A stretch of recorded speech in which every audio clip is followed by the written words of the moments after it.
Vamos lá, meus irmãos. Mais uma vez, graça e paz. Já oramos, pedindo a misericórdia de Deus sobre a nossa nação, sobre os nossos parentes e familiares da zona do litoral norte, como é o meu caso, tantas vidas que sofreram. Hoje aqui em Ferraz também, acabamos de clamar pelas vidas daqueles que estão sofrendo. E é isso, graça e paz, meus irmãos. Amém. Graça e paz a todos. Graça e paz. Amém.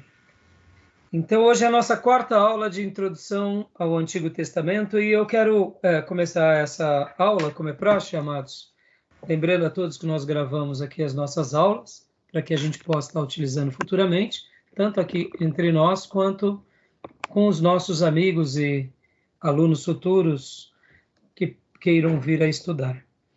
E eu quero ler o texto com vocês, irmãos, um texto bem conhecido, que é Gênesis 12,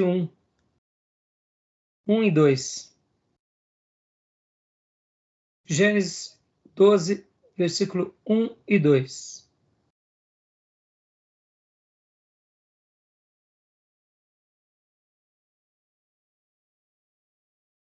Quem quiser pode ler para nós.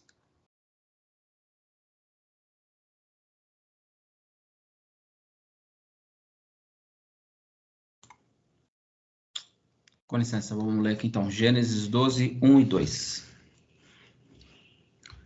Então o Senhor disse a Abraão: saia da tua terra, do meio dos seus parentes e da casa de seu pai, e vá para a terra que eu lhe mostrarei. Farei de você um grande povo, e o abençoarei, tornarei famoso o seu nome, e você será uma bênção. Glória a Deus. Conhecemos a história de Abraão e hoje nós estaremos entrando de uma forma mais direta no livro de Gênesis, mas eu quero dar uma síntese ainda de um grande e vasto material sobre esse assunto. A matéria que nós estamos tratando, ela abarca, ela envolve muitas outras matérias, como eu já mencionei nas aulas anteriores. E, ao mesmo tempo, a gente realmente precisa, eu diria, mergulhar em materiais, em obras, em clássicos e em professores que realmente podem agregar muito sobre a nossa vida, sobre esses temas. Li aqui com vocês Gênesis 12, 1 e 2, mostrando a vocação de Abraão. Nós sabemos que ele sai de Ur dos Caldeus, da Suméria. E hoje eu quero, antes de entrarmos no segundo slide, que é sobre o livro de Gênesis, eu quero tratar sobre algumas coisas com vocês, sobre essas várias fases da história da humanidade. Várias fases e vários momentos em que os nossos irmãos no passado passaram, e não só os nossos irmãos, mas as civilizações. Eu aprendi com algumas pessoas, e em especial com a professora Márcia Zollner. Ela é professora lá no STBnet, e ela tem vídeos muito bons, em que ela vai tratando sobre esse período, que é o período antigo, antes da confecção da Bíblia. Ela traz informações assim muito importantes para nós, como, por exemplo, irmãos, detalhes do período patriarcal, a questão histórica cultural, as narrativas e os mitos da criação do Oriente Médio Antigo. Eu mencionei aqui na aula passada sobre que a história, por exemplo, da criação, as narrativas sobre a criação, o dilúvio, não são apenas um material nosso, do povo judeu ou cristão, mas esse acervo e essas histórias foram registradas por muitas culturas. E a professora Márcia, ela trabalha em vários vídeos ensinando sobre essas riquezas. Então, fiz questão de ler o texto de Abraão, porque nós sabemos que Abraão ele viveu naquilo que chamamos de período patriarcal. Vocês se lembram desse período, né? Patriarcado. O pai, ele era o patriarca, a mãe, a matriarca, eles eram os líderes da comunidade. Eles faziam a função de serem os líderes, os sacerdotes, eles eram os representantes da família, e eles também, ao mesmo tempo, eram os profetas dos lares. Nas aulas passadas mencionamos sobre o livro de Jó, que possivelmente foi escrito durante esse período. E por que nós deduzimos que Jó ele era contemporâneo aos patriarcas? Porque quando seus filhos se reuniam, Jó fazia sacrifícios em prol de seus filhos, para que se algum filho ou filha tivesse cometido um pecado, Deus os perdoasse. Lembram disso? Então Jó, ele era um homem justo, íntegro, reto, temente a Deus e que evitava fazer o mal e que ele se dedicava em prol dele e em prol da sua família. Então ele era o patriarca, ele era o profeta, ele era o sacerdote do lar. Isso tudo é muito interessante, irmãos, quando a gente começa a estudar os livros bíblicos e principalmente quando nós começamos a estudar essa história, esse período chamado período patriarcal, porque havia uma cultura que envolvia aquelas civilizações. Olha que interessante, por exemplo, irmãos, a questão das escritas, né? As escritas cuneiformes, os códigos de Hammurabi, as primeiras descobertas arqueológicas sobre as escritas, por exemplo. Por que era até chamado de escrita cuneiforme? Porque eram escritas realizadas no barro por meio de cunhas. Então, é a escrita mais antiga na história das civilizações. Então, havia um alfabeto que era literalmente cunhado no barro. E aqueles ensinos mais importantes, eles pegavam aquela argila e secava para que outros pudessem ter o acesso. Olha que interessante. Essas gerações antigas, elas, depois que começaram, por exemplo, a ter as suas leis, a ter a sua escrita, naturalmente, olha como a evolução ela vai sendo gradativa, mas ela vai sendo transformacional. Por quê? O que acontece? A partir das leis, ficava mais fácil se criar um sistema de governo. Pensa assim, irmãos, uma tribo onde as leis são orais. E, de repente, numa tribo, ao invés das leis agora serem orais, elas são escritas. Você perpetua aquilo. Ao mesmo tempo, você administra melhor. Você cria o quê? Você cria meios de ter mais cultura, mais progresso e uma economia melhor, porque você agora vai delimitando as liberdades e as libertinagens, vai punindo os culpados. Podem ver que no Código de Hammurabi, a gente vê que houve uma grande evolução, que é um código de conduta ética e social.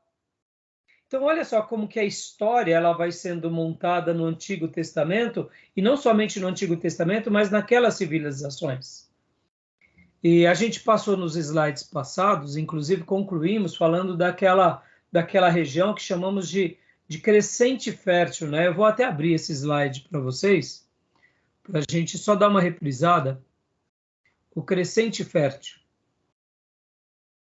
Deixa eu mostrar aqui para os irmãos. E por que é chamado de crescente fértil, né?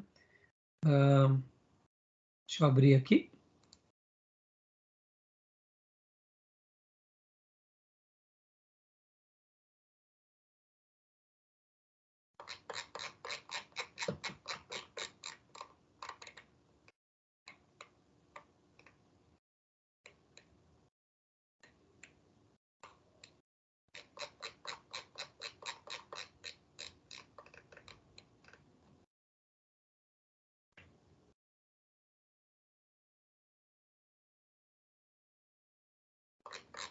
Não consegui, só um segundinho. Aqui.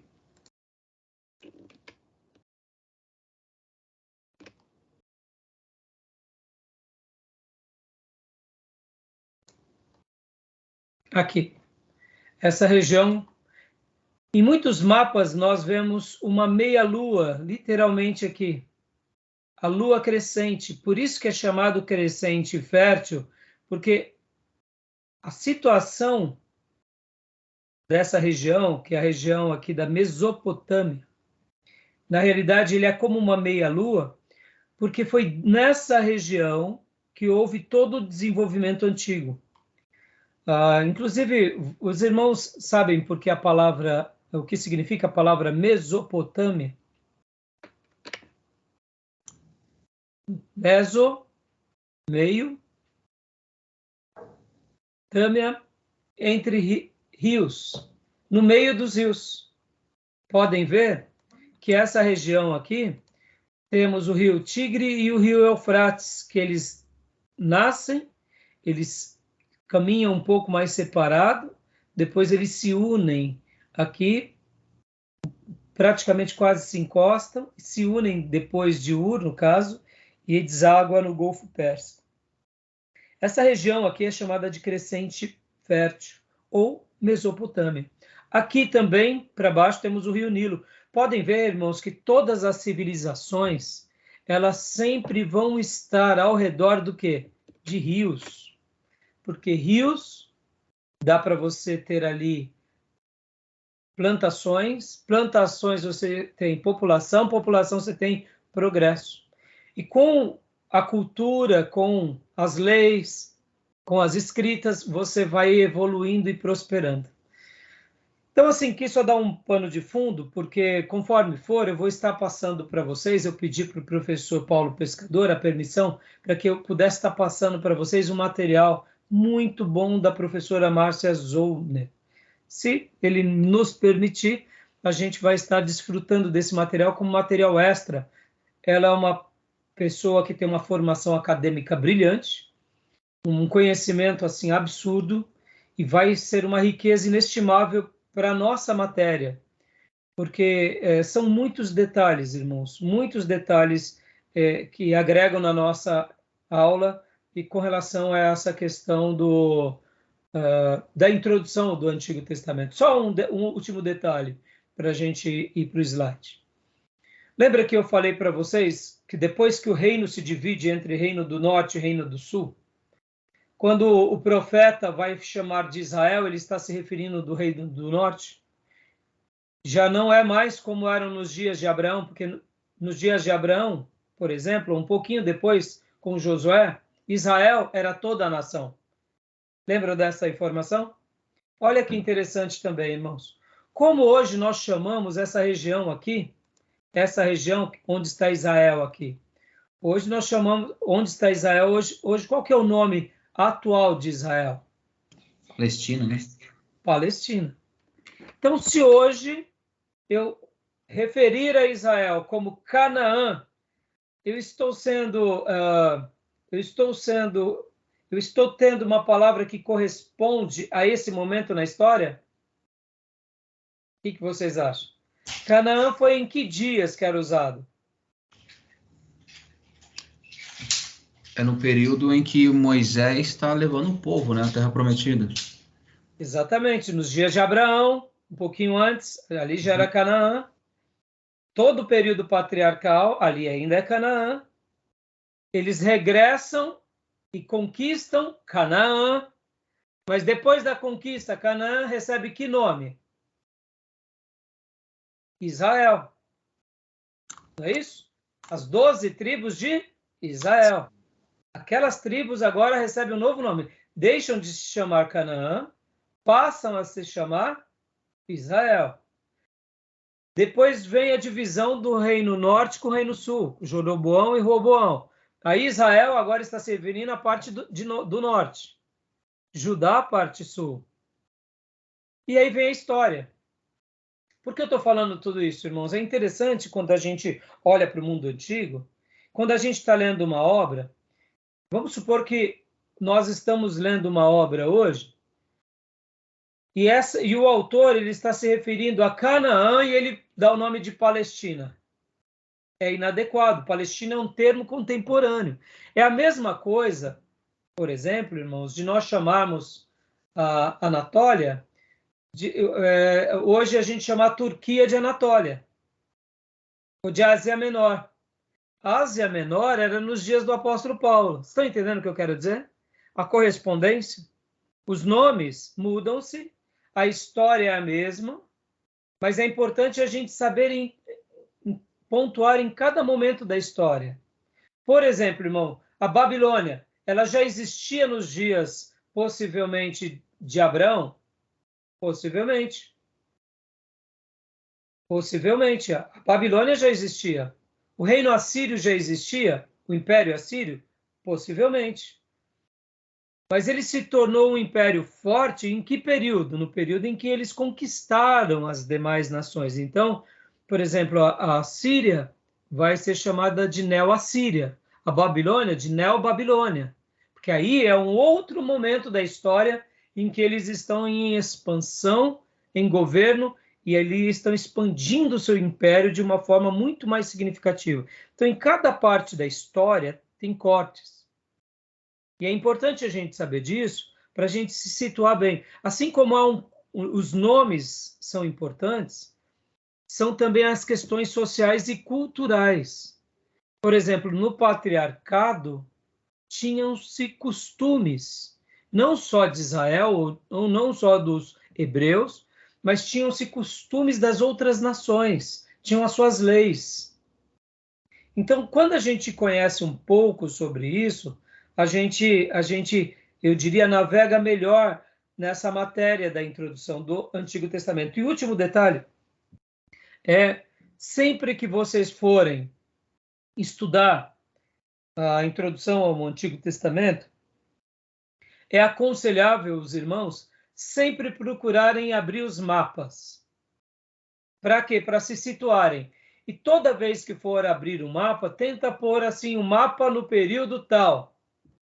Mapa nos dias de Moisés, Israel nos dias de Josué, para a gente poder se aproximar e entender melhor essas regiões. Porque parece que não, mas muda-se algumas coisas, algumas mudanças, e isso tudo vai enriquecendo bastante a nossa aula. Tá bom, meus irmãos? Tudo bem até aí? Alguma dúvida? Tranquilo? Querem fazer algum comentário? Tranquilo, pastor. E como eu disse para vocês, nosso querido professor Paulo Pescador, se ele me autorizar, eu vou estar passando para vocês. Bom, agora, para a gente, último detalhe para a gente ir para a nossa aula, né? E para ir para o próximo slide, deixa eu perguntar para vocês o vídeo do professor Ribeiro. O que vocês acharam? Pastor, eu confesso que eu ouvi ele inteiro, por mais de uma vez até, mas não assisti, como o senhor tinha pedido. Então tá bom. Então o seu ponto naturalmente vai ser pela audição e não pela visão. Mas vai ter um pontinho pelo ouvido. Ainda bem que são 2 ouvidos, mas vai ser dividido porque também são 2 olhos. Então vai dar na mesma, né? Mas assim, deu para pegar bastante informação, né, Gil? Claro, com certeza. Conteúdo riquíssimo. Riquíssimo. Muito bom. Agora eu faço questão que você pare uma hora para ver, porque a sua assimilação vai ser maior ainda. E pastor Johnny, irmã Cleusa, o que vocês acharam do vídeo? Eu confesso que eu não ouvi e também não assisti. Então, ou seja, não tem ponto. Sua nota vai ser... Mas assistindo, eu considero alguma coisa depois, mas naturalmente com menos peso, tá bom? Porque não cumpriu na data. Irmã Cleusa? Eu assisti mais de uma vez, ouvi 5 vezes. Pastor Johnny? Anotei alguma coisa. Falar, por favor. Tá bom, irmão, para de falar. A gente, quando é pastor, ouve um negócio desse, não cumpriu uma tabela, vê ovelhinha anciã, a gente fica assim, né, pastor? Pois é. Que vergonha, meu. Mas o que a irmã achou, irmã? Nossa, eu achei demais. Nossa, eu fiquei aqui Magnífico, que né? dava vontade de sair correndo na rua e falar para todo mundo. O pastor, professor Zé Ribeiro, ele é uma lenda viva, irmãos, guardem isso. É Eu, uma das eu pessoas... entendi tanta coisa, pastor, que eu não entendia antes, que eu não tinha ideia de como era. Nossa, é muito, muito. É riquezas assim magnífica, porque eu descobri coisas que acrescentou naquilo que eu estou tentando aprender. Glória a Deus. Então, Foi muito agora bom. a irmã entende quando nas minhas aulas eu falo sobre termos bons mestres, Sim. que nem essas aulas da Márcia Zollner, irmãos, são aulas magníficas. Ela tem formações brilhantes, formada na USP, mestrado na USP, nas línguas originais, história, é uma coisa absurda. Quando eu vejo aulas como do Ribeiro, quando da Márcia e outros servos de Deus piedosos que buscam valorizar as escrituras, trazer as escrituras nessa tradição conservadora, reformada, ortodoxa, eu vejo o quanto eles são grandes, o quanto eles nos enriquecem. Porque as fontes deles são quem? São os nossos pais na fé, são os clássicos, e aí eles ainda melhoram, porque eles podem, muitas vezes, pegar anos de informação e trazer uma síntese, né? Então, Verdade. o pastor Ribeiro é um dos mestres mais competentes que eu conheci na minha vida. Eu não estou falando isso com demagogia, vocês vão ter o prazer ainda de conhecê-los. Ouça o Ribeiro em tudo, irmãos. Eu achei magnífico Magnífico. a explicação da Bíblia judaica, né, da Torá, achei muito, nossa. Inclusive, eu queria fazer até uma errata, porque quando eu citei os nomes de Gênesis, Êxodo, Levítico, Número e Deuteronômio, eu acabei me perdendo. Quando eu replico também aqui com o celular, fica dando eco, irmãos. Então fica uma coisa meio de louco, né? E até na gravação da aula, ao me ouvir, incomoda, porque fica dando eco, e dá eco para vocês e para mim. Eu não sei Não, mexer aqui foi direito. uma moto que passou. Ah, sim, mas eu estou dizendo na aula passada, quando eu compartilhei o celular. Então, Gênesis, né, o nome é Bereshit, Êxodo é Shemot, Levítico Vaikra. Isso, número é de Debar, e Deuteronômio é Devarim. Esses são os nomes, né? Como eu tinha explicado para vocês. Na hora lá eu me enrolei um pouco, então faço aqui a minha errata. São as primeiras palavras de cada livro. Lembrando, né? Os profetas recebem o nome dos profetas. Samuel, Esdras, né? Naum, Abacuque. O nome do livro é o nome do profeta, então facilita. Então, só para fazer essa errata. Mas fantástico, né, irmãos? Ô, professor, É magnífico. Pois não. interessante que a Septuaginta grega muda os nomes para nós, né? A Vulgata traz um nome diferente dos livros, né? Do que eles são realmente em hebraico, né? Isso deu uma fixada bem boa quando a gente ouve esse áudio aí do professor. Os Exatamente, nomes em por hebraico exemplo. são completamente diferentes. Exatamente.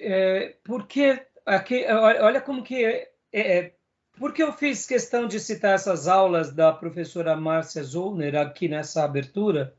Peguei o texto de Abraão, porque olha só o que você está dizendo. Qual era a cultura pela qual eles fizeram a tradução da Septuaginta?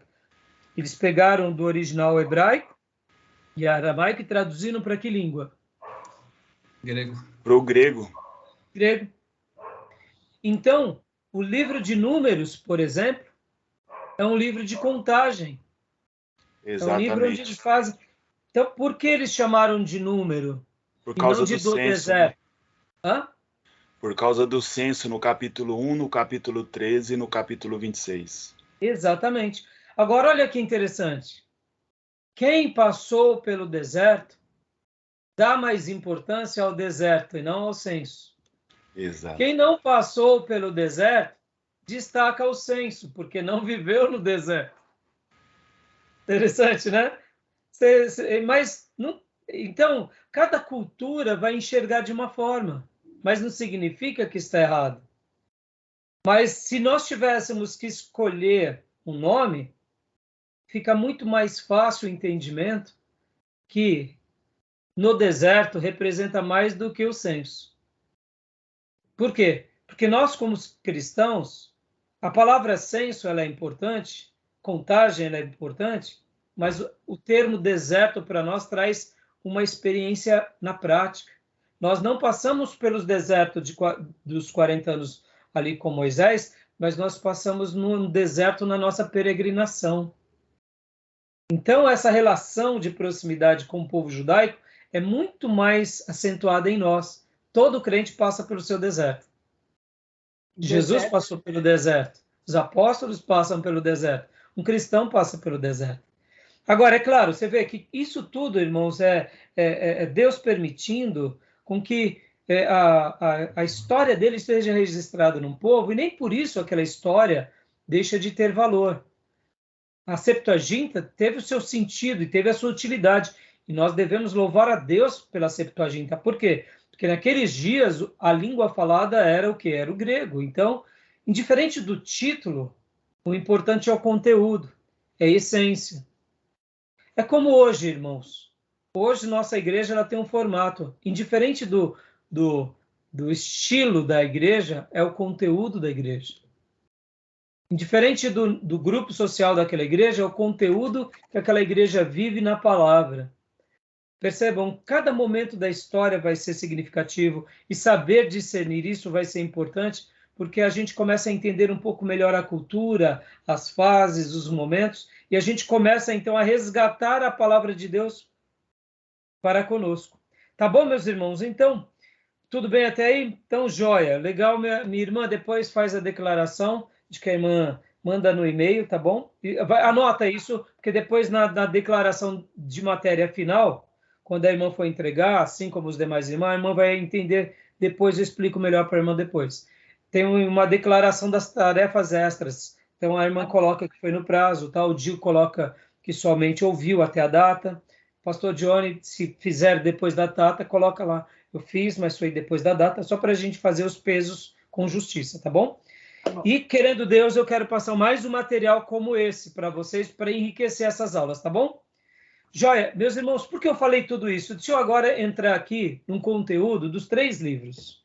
Eu quero entrar rapidamente aqui no conteúdo desses 3 livros, tanto do Panorama, do Antigo Testamento, do Hill e do Walton, Merece Confiança o Antigo Testamento do Arthur Jr., quanto também desse outro livro que é Conheça Melhor o Antigo Testamento, que é do Ellison, que eu deixei vocês à vontade para comprar.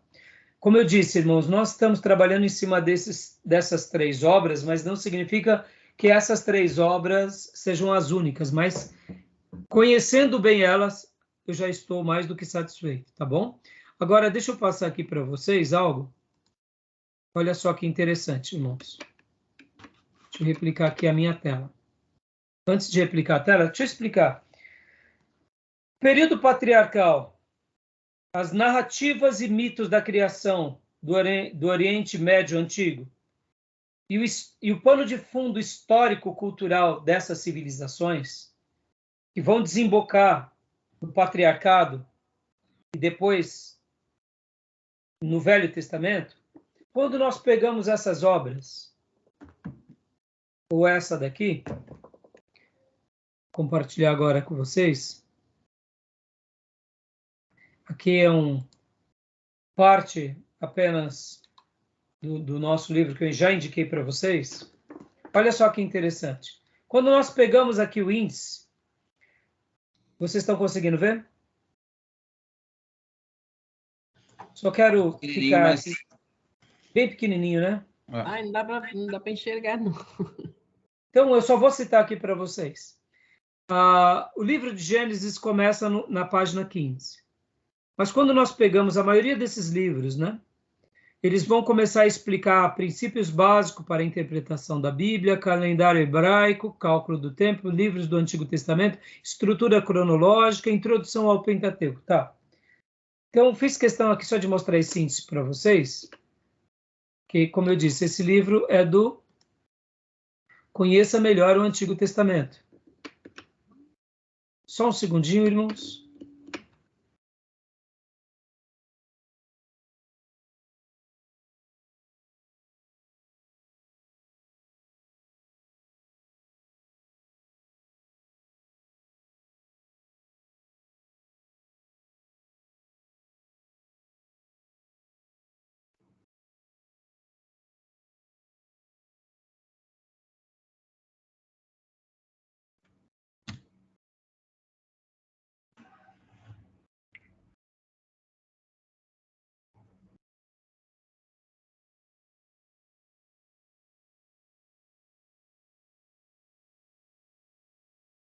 Irmãos, só um minutinho, minha esposa me ligou. Parece que a estrada está bloqueada. Só um segundinho, tá bom? Para essa compreensão de vocês. Sem problemas.